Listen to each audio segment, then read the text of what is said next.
I lost my life in a stingray attack and my journey ended in the depths of the ocean. I'm Steve Irwin and I want to share my story with you. I grew up surrounded by wildlife in Australia from a very young age.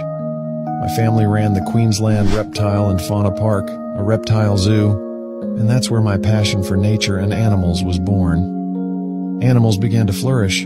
I've always been an adventurer and had an insatiable desire to learn about Australian wildlife.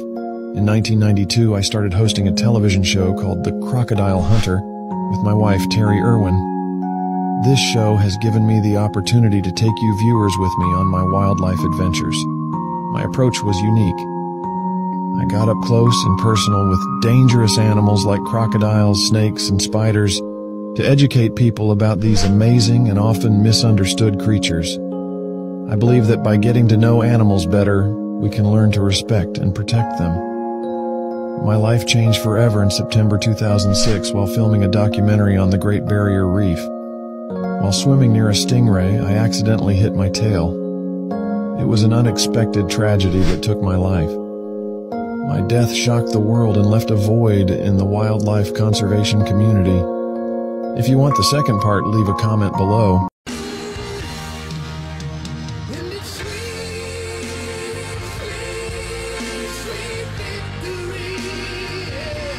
The jury in the above caption on the charge of murder of Christina Ann Pangalani find the defendant guilty.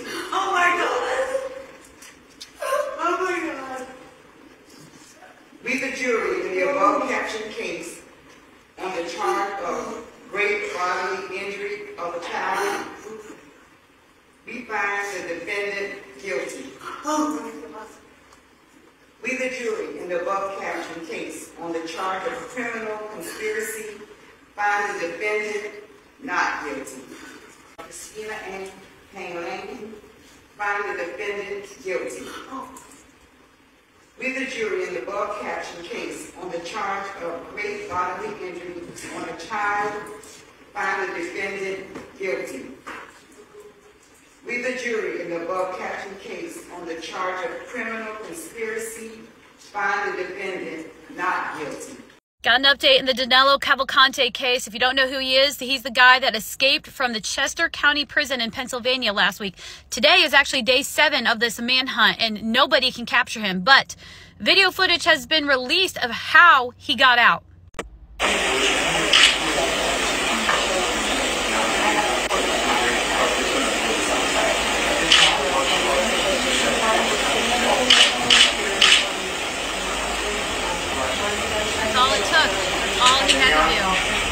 I mean, that's all it took. You see him look over his shoulder to make sure nobody's watching, and then he literally just parallel crawls up the wall.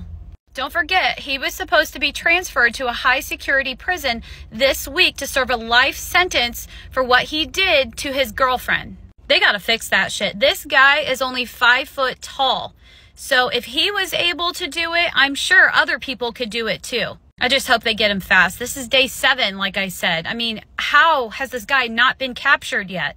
The details surrounding this family vlogger's arrest just keep getting worse and worse. 41-year-old Ruby Frank was arrested on Wednesday and charged with 6 counts of aggravated child abuse. Her business partner, Jody Hildebrandt, was arrested as well. This arrest isn't surprising for most people who follow the 8 Passengers YouTube channel. This is where Ruby documented the lives of her 6 children and her strict parenting style. It featured videos like this where Ruby openly talked about restricting her children's food. So the natural outcome is she's just going to need to be hungry. And hopefully nobody gives her food and nobody steps in and gives her a lunch. Unless you find a friend who's willing to share some of their food with you, I don't think you're going to be able to. And my kids are literally starving. On August 30th, Utah police received a report about a child asking for help. That child is allegedly Ruby's 12-year-old son. The caller said the boy appeared to be emaciated and malnourished with open wounds and duct tape around the extremities. He was also asking for food and water. Here's a clip of the dispatch audio. Hi, Murphy said a 12-year-old male showed up with tape around his legs Thursday asking for help, said he was afraid asking for police. 14 female does have duct tape around each ankle. He's not telling the RP why, and said that there's sores around his wrists and ankles. The RP is becoming emotional regarding the child's health. I'm going to go ahead and have medical stage on this one. According to the affidavit, the child had to be placed on medical hold due to his deep lacerations from being tied up with rope and from his malnourishment. Police then searched Jody's home and located another malnourished child, Ruby's 10-year-old daughter. She was taken to the hospital as well. In total, 4 minor children are now in the state's custody. Police aren't releasing more details about the situation because there are children involved and it's very sensitive, but neighbors, friends, and family are speaking out about how this should have been stopped sooner. One man told the Rolling Stone that he and other neighbors called the police on the family several times out of concern for the children. He said in early 2022 it started getting weird. People were concerned because Ruby completely stopped her YouTube stuff. And then it just kind of turned dark. She taped up paper over all of her windows. She would disappear for weeks at a time, and there's all these little kids just left alone in the house. Ruby's 3 sisters also put out this statement. For the last 3 years, we have kept quiet on the subject of our sister Ruby Frank for the sake of her children. Behind the public scene, we have done everything we could to try to make sure the kids were safe. Ruby was arrested, which needed to happen. Jody was arrested, which needed to happen. The kids are now safe, which is the #1 priority. Ruby's eldest daughter also posted this Instagram story. Me and my family are so glad justice is being served. We've been trying to tell the police and CPS for years about this, and so glad they finally decided to step up. Each charge is a second-degree felony and carries a sentence up to 15 years in prison. Both women are being held without bail because they're seen as a danger to the victims and the community. Police also believe Jody was the one to be in direct care of Ruby's 2 children. Ребята, всем привет. У меня сейчас жесть история. У нас там сосед, он пьяный. Он, короче, стучится на дверь, всю ломает нафиг. 9-year-old Felicia Kononchuk was at home when the neighbor started banging on the door. Он уже несколько минут здесь стоит, стучится, орёт, матерится. Мне страшно, блин. Он вообще... Мне страшно. Я с братом младшего, старшего там еще ремонт делают. Папа ушел в магазин. Я не знаю, что делать, короче. Он просто нам сейчас дверь сломает. Жесть просто, капец. Мне очень страшно, у меня сердце бьется, жесть. Я боюсь, у меня просто... Теперь он сначала прям долбился, будто ногой, а теперь вот долбится. Долбится, это прям слышно. Это очень жестко слышно. Чё его... У меня просто башка раскалывается. Короче, мне не стоит стучаться, я пошла смотреть. Это он только что стучал, короче, вот. Я как смогла, так записал, блин. Я боюсь, я пойду опять.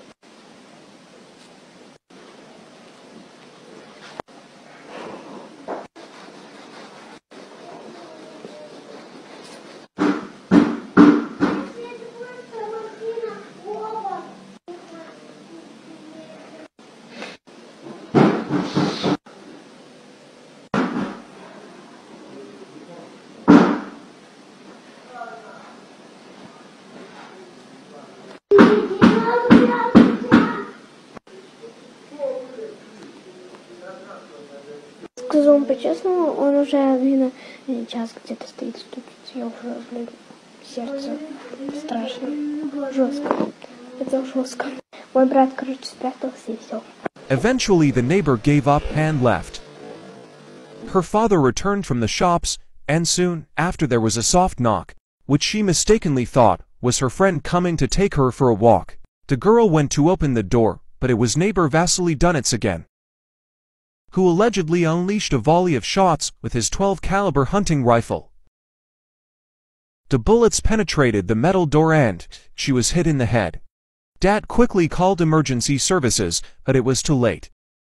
She mumbled, "Dad, I've been killed," before letting go in his arms. Vasily, 33, was swiftly arrested. He was sentenced to 17 years in a strict regime penal colony in Siberia. There's something that happened recently, this month actually. There was a Bosnian bodybuilder who killed his wife on Instagram Live. So he's just like a regular professional bodybuilder. He has millions of followers, and he got his following just posting fitness content and stuff like that. And then there's one time where he went live, 12k plus people joined the live, and then once the people came in, he pointed the camera to his wife, and she was already on the floor, beat up, bloodied. He flips it back to him, and he's like, "Well, you guys are about to witness something never seen before. Y'all about to watch live, or y'all about to watch an execution live." And then he shot her, and then all you hear is like, they have a daughter as well, and all you hear is the daughter in the background crying. And then like he points the camera again to the floor, and then it's the little baby next to the mom crying in a pool of blood, and he's like, "Somebody come save this child." And then he dips. He goes on a killing spree, kills 2 more people, kills a father and a son, then he injures 2 more people, and then he... What the hell, bro? Yeah, some people that has me. Stewie. Yeah? It's not your fault. What? It's not your fault. I know. It's not your fault. I knew. The woman you just saw in that video, Sarah Stewart, and her husband Christopher Stewart have been arrested, and they are facing charges after their 6-year-old son died from a Benadryl overdose. So on social media, Sarah seems like the happiest, nicest mom around. She has tons of videos on her page, which is still up, by the way. And if you were to look at her page and scroll back a little bit, she would seem completely normal. Well, until she started posting these weird, sad, cryptic posts a few months ago. Posts like this one. Well, as it turns out, on October 30th, 2022, the day before Halloween, the police were called to their home. They claimed at the time that their 6-year-old son had fell off of a recliner, hit his head on a hard floor, and suffered an immediate seizure. That day, their child was transported to the hospital. He survived and held on a little bit longer, but he died later that night. When a search warrant was served on the couple's home, though, they discovered some disturbing things. Apparently, the family and the child were living in filthy conditions, and there had been past child abuse allegations against the parents. An autopsy of their son even showed that there were bruises on his body that were still healing at the time of his death. And the autopsy also revealed something disturbing. Their son hadn't died from falling and hitting his head on the floor. He died from a Benadryl overdose, which, if you know anything about Benadryl, is extremely hard to do. The authorities even said that their son had enough Benadryl in his body to kill a full-grown man. And after their arrest, the parents even said that they would give their son Benadryl if he was being hyperactive. It's just crazy to go on her page and see the post that she made before she was arrested. It's a crazy, crazy story. And hopefully there are some serious sentences handed out here. I know Sarah has been charged with homicide. Her husband has been charged with child neglect, but this is just a tragic story for everybody involved. Do you remember Posh Mama, the woman who is always here on TikTok talking about her teeth and remedies for problems in your life? Well, she killed someone. This is a true story. So Posh Mama was a TikToker who was always talking about oil pulling and teeth health and all this stuff. And for a while, she was actually giving advice to millions of people. I remember seeing her videos pop up on my For You page. But at one point, a bunch of different doctors and people who had some sort of knowledge in the field came on TikTok and started exposing her for basically being a fraud and giving bad advice to people. And then people started digging into her past and found out that only a few years ago, she had murdered her boyfriend with a car in Pennsylvania. So her real name is Esther Brubaker, and this is a kind of disturbing tale. So this is Esther's boyfriend who she killed. His name is Jeremy Anderson, and he actually went viral a few years ago for being in a video where he was claiming he was being brutalized by the police. But in 2013, when Esther and Jeremy were driving home in the same car, they began to argue about something, and Esther got really, really worked up. When they reached the couple's home, Jeremy hopped out of the car, and Esther floored it and ran Jeremy over, killing him. So Esther fled the scene, and she was eventually arrested by cops. She was with an ex-boyfriend of hers drinking at a bar. When she was arrested, she was hammered, drunk, and obviously it was time for her to face the consequences of what she had just done. So she ended up serving a few years in prison, but then she was released, and that's when Esther started her TikTok account, Posh Mama. Now, Esther actually bullied family members of Jeremy's when they started speaking out against her and trying to remind people that she had murdered somebody in her past and that they probably shouldn't be taking advice from her. And Esther got really, really mad. Now, eventually her account was deleted. I don't know if she deleted it herself or if it was taken off of TikTok. But this is a shocking story. I definitely would never have imagined that the woman who was giving me advice about my teeth was a convicted murderer.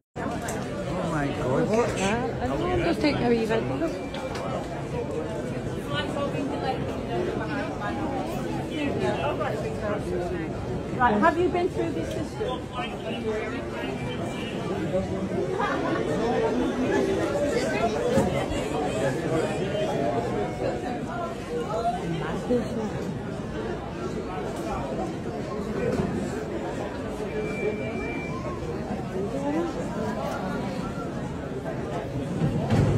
All my luggage is not in. 17-year-old who was briefly the subject of an Amber Alert earlier today is now the suspect in a murder. She and another man are charged with capital murder. Fox 4's David Santendry live at the Garland Police Department with more on this story. David. Yeah, it's quite uncommon for an Amber Alert subject to wind up being a murder suspect. The 17-year-old girl was found in a border county near Mexico. The second suspect has not been caught. A 17-year-old girl is in custody and expected to be charged with murder just hours after an Amber Alert was issued to find her. Friday, Garland police detectives obtained warrants for Natalie Navarro and 21-year-old Jordi Martinez, shown here in a previous mugshot. They're accused of murdering 21-year-old Arturo Pena. Pena was found shot to death inside his vehicle at Audubon Park in Garland Tuesday, after he had been reported as a missing person to Dallas Police Department 2 days earlier. Trying to figure out exactly how they knew each other. Garland police will not say what evidence led them to issue warrants for Navarro and Martinez. The department will not say what it believes the motive was. We've yet to totally determine that. The Amber Alert, a bizarre twist. It was requested by Dallas police after the department received a call the teen was missing and under potentially suspicious circumstances. The Amber Alert was issued overnight for Navarro, before she was even identified as a murder suspect by Garland police. Garland PD says an agency in Webb County, that includes the border city of Laredo, found her because of the Amber Alert. Martinez was listed as a suspect in Navarro's disappearance in the Amber Alert. Pena's family expressed concern on a phone call with Fox 4 that Martinez could have crossed the border into Mexico.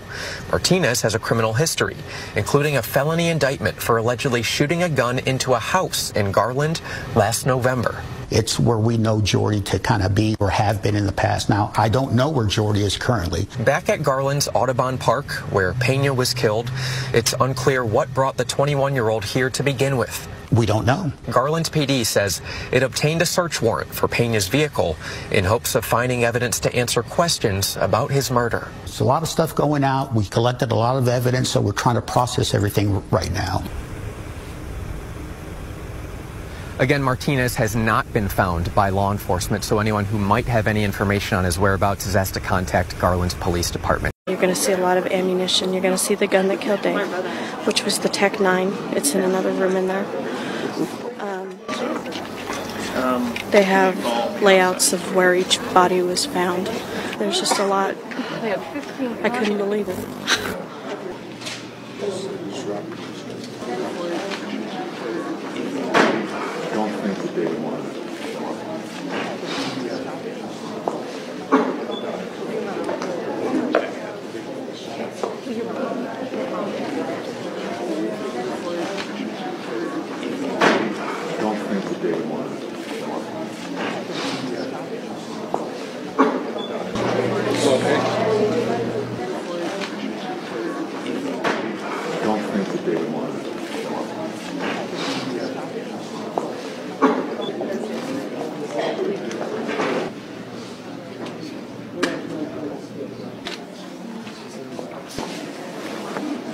Unbelievable. All of it. Kind of touched by it. Okay, bring it in. So you all know that I talk a lot about documentaries in my blog, Kingston. I'm thinking it's a good idea for me to walk through the top 5 documentaries, in my humblest opinion, that I think you should watch if you want to get into documentaries. Okay, starting with this shit show of a documentary. This is Dead Asleep. It's on Hulu, and it's about this guy. Talking about this documentary, it just gets me tight. So this boy allegedly unalives his female friend in his sleep. The documentary pretty much goes through like the trial, all the details that happened. It's pretty much given true crime, but at the end, you just end up believing what you want to believe, whether he did this in his sleep or that he didn't, because wow. Okay, this one, God forbid, on Hulu, baby. This one, I don't even like, it is such, this boy, I think this is him, from Miami, ends up in a relationship with this older woman. Older woman happens to be married, and after they all realize what's going on, certain things start to happen, and then just a whole bunch of stuff, like political stuff gets involved, and like money, all that good stuff. You don't need to watch this one because it is wild. Next up, Tell Me Who I Am. This one's on Netflix, and this documentary is it's kind of hard to watch. I'm not even gonna hold you. It's basically about this older man who is a twin, and he has a twin brother. I think this twin or whoever ends up getting into, I think, a motorcycle accident. He loses his memory, and the documentary just goes through how he pretty much relies on his brother to tell him who he is now that he has amnesia and can't remember anything from his past. Now, the reason why this documentary is kind of hard to watch, and especially for me, like I hate like talking about it. It goes into a lot of stuff that I just couldn't imagine a child going through or children to go through. So I highly recommend this if you want to learn about how disgusting humans are on this earth. Another Netflix doc that I just so happen to, I don't know, be in love with. I don't even know if that's the right word, but this documentary is insane. It's called The Deepest Breath on Netflix, of course. And it's about these people who do this type of diving where they pretty much rely only on their lungs to dive. So when they're diving deep down into the depths of the deep blue sea where you can't see, they are just holding their breath and just going about their business. The reason why this documentary is just so like insane is because it actually has you holding your breath throughout the entire thing. Now, I would be remiss if I did not talk about Dear Zachary in my top 5 list of documentaries. I'm not too sure what streaming platform this is on. I'm hoping it's not on any of them because truthfully, I have not been the same since I watched this documentary. I just never knew humans like this existed. But this documentary is about a group of friends that get together to tell this little boy Zachary about his father, pretty much creating like a video diary for this child. Now, a lot of things come to light in this documentary dealing with, let's say, a series of unfortunate events. I highly recommend that you watch this one with caution, especially if you're a little weird about like weird stuff that be happening in this world.